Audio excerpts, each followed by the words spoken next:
Saudara-saudara sebangsa dan setanah air, setelah lahirnya Undang-Undang Omnibus Law pada tanggal 5 Oktober 2020 telah melahirkan berbagai perbedaan pendapat, telah melahirkan berbagai kontroversi di tengah masyarakat. Kenapa terjadi seperti itu?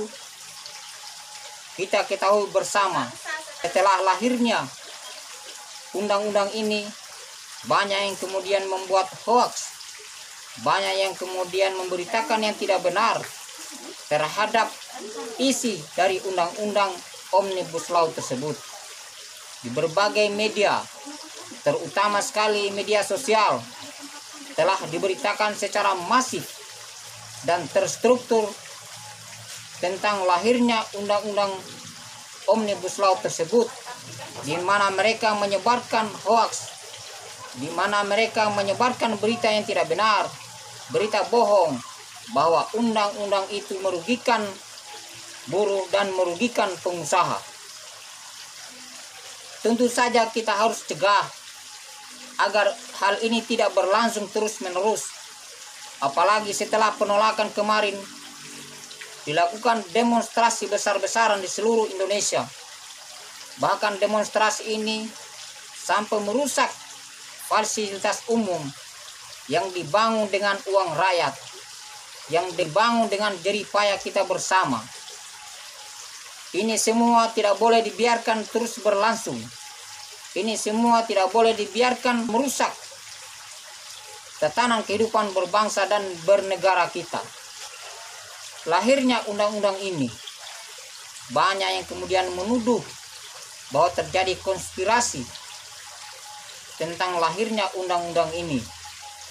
Banyak yang kemudian menuduh pemerintah telah menzalimi buruh dan pengusaha. Padahal sebaliknya, undang-undang ini lahir agar tercipta secara luas lapangan pekerjaan.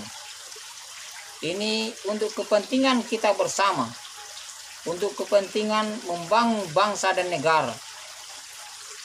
Apalagi di tengah kondisi pandemi sekarang ini.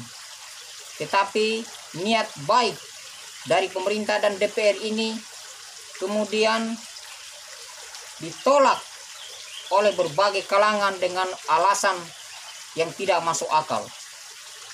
Mereka beranggapan berpihak kepada pengusaha.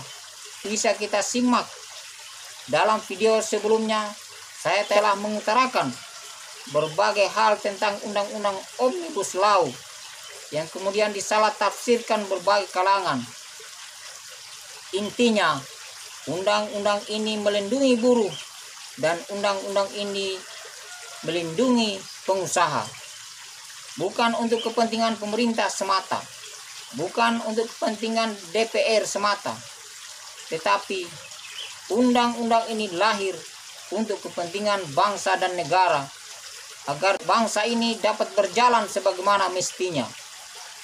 Saudara-saudara sebangsa dan setanah air, kita ketahui bersama bahwa sebenarnya pihak yang merasa terganggu dengan lahirnya undang-undang ini adalah organisasi buruh, di mana pada pasal 91, pasal 93, pasal 98, dan pasal 151 telah secara terang benderang dijelaskan untuk membatasi peran organisasi buruh.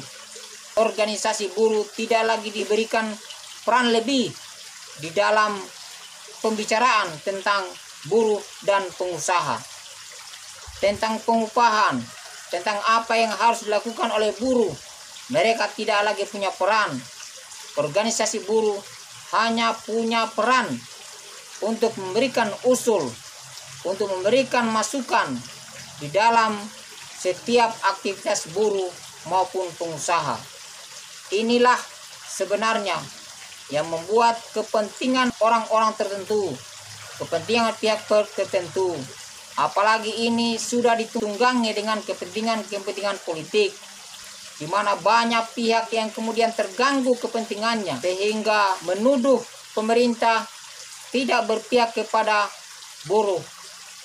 Menuduh pemerintah tidak berpihak kepada rakyat, padahal tujuannya adalah untuk mendiskreditkan pemerintah yang ujung-ujungnya menjatuhkan pemerintahan. Ini tidak boleh terjadi. Pemilihan telah selesai. Semua sudah berjalan sebagaimana mestinya. Pemerintah Jokowi sudah berusaha semaksimal mungkin dan terus akan berupaya untuk mencegah berbagai penyimpangan di negeri ini dan terus melakukan pembangunan di segala bidang. Siapapun yang akan mengganggu, siapapun yang berencana menghentikan langkah-langkah presiden, tentu kita harus cegah, tentu kita harus lawan demi kepentingan bangsa dan negara, demi kepentingan kita semua. Undang-undang Omnibus Law pun tersebut lahir untuk kepentingan rakyat, untuk kepentingan buruh, untuk kepentingan pengusaha, untuk tetap eksis dan tetap bisa melanjutkan usahanya di tengah kondisi buruk apapun. Sehingga kita semua harus mendukung langkah-langkah tersebut demi kemajuan bangsa dan negara yang kita cintai. Demikian